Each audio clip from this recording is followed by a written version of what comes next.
నమస్కారం అండి.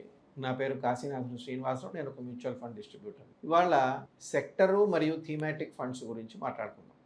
Sector fund అంటే ఏదో ఒక ఇండస్ట్రీలో, ఒక పర్టికులర్ సెక్టర్‌లో ఇన్వెస్ట్ చేసేవి. For example IT sector fund, pharma లేదా హెల్త్ కేర్ సెక్టర్ ఫండ్. మునుపటికి ఇప్పటికి తేడా ఏమిటంటే ఇదివరకు ఫార్మా అంటే ఓన్లీ ఫార్మా కంపెనీల్లో ఇన్వెస్ట్ చేసేవారు. మిగతా ఇతరత్ర కంపెనీలు తక్కువ ఉండేవి నిజం మాట్లాడితే. అంటే హాస్పిటల్స్ తాలూకు లిస్టెడ్ కంపెనీలు, హెల్త్ ఇన్సూరెన్స్ తాలూకు లిస్టెడ్ కంపెనీలు, డయాగ్నోస్టిక్ చైన్స్ తాలూకు లిస్టెడ్ కంపెనీస్ ఇవన్నీ ఉండేవి కాదు.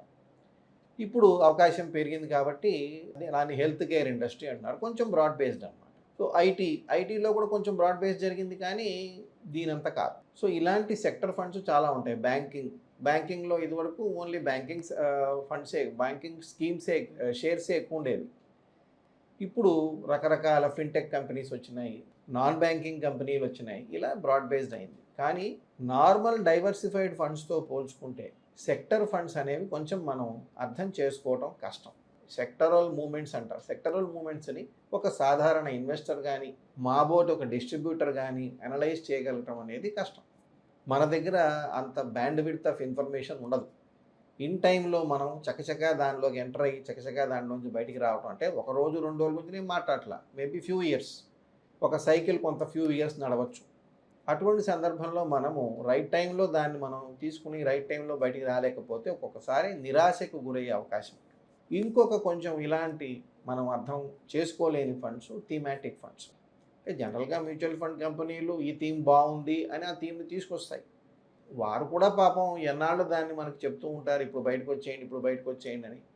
చెప్పలేకపోవటం వల్ల మనం థీము బాగున్నప్పుడు దానిలోకి ఆ బండిలోకి ఎక్కిన థీము బాగాలేనప్పుడు ఎప్పుడు దిగిపోవాలో తెలియక ఎక్కువ కాలం కొనసాగుతూ ఉంటాం.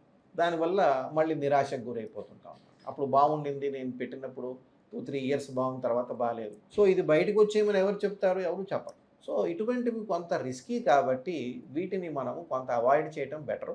అందులోనూ మనకి అర్థమైన థీమ్‌లో మనం తీసుకోవటం అనేది కొంత బెటర్. ఎందుకంటే ఫర్ ఎగ్జాంపుల్ బ్యాంకింగ్, ఫైనాన్స్ ఉంది, ఫార్మా ఉంది. ఇవన్నీ కూడా ఈ అర్థం చేసుకోగల సెక్టర్స్ కొంతవరకు. చాలా వరకు అని చెప్పట్లేదు. ఇవి కొంత ఎవర్ గ్రీన్ టైప్ కూడా, అంటే ఎప్పుడూ ఉండేవే.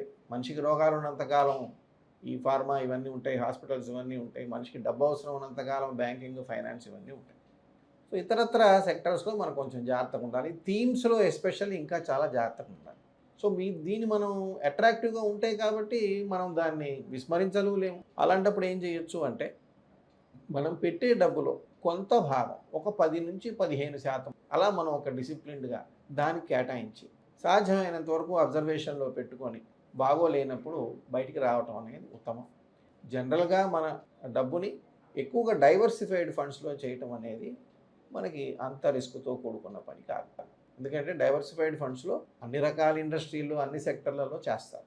మేబీ ఫండ్ మేనేజరు ఒకవేళ ఒక పర్టికులర్ సెక్టర్ బాగుంటే గనక డైవర్సిఫైడ్ ఫండ్‌లోనే ఆ పర్టికులర్ సెక్టర్‌కి ఎక్కువ ఎక్స్‌పోజర్ తీసుకోవచ్చు. ఎక్కువ పర్సెంటేజ్ దాంట్లో పెట్టొచ్చు. అది వాళ్ళు ఎక్స్‌పర్ట్స్ కాబట్టి వాళ్ళు దాని బెనిఫిట్ తీసుకుంటారు. మన స్కీమ్‌కి బెనిఫిట్ వస్తుంది. మనం చేయాల్సిందల్లా ఏంటంటే డైవర్సిఫైడ్ ఫండ్స్‌లో ఇన్వెస్ట్ చేసుకొని హాయిగా ఉండొచ్చు. Thank you.